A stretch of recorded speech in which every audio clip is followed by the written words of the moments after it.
Welcome back, and in today's tech tip, I'll be showing you how to change the screen timeout period of your Android phone. Now for this tutorial, I'm using a Samsung Galaxy running Android 14, but these instructions should work on most Android phones.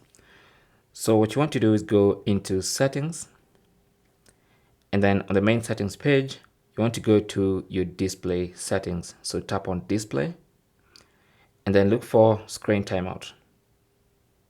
So here we are, is the screen timeout period. Tap on that.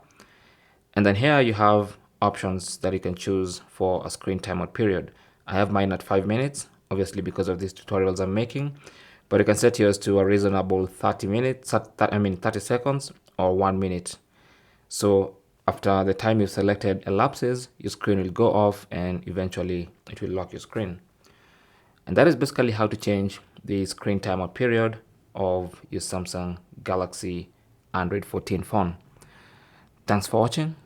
Comments and questions down below, and good luck.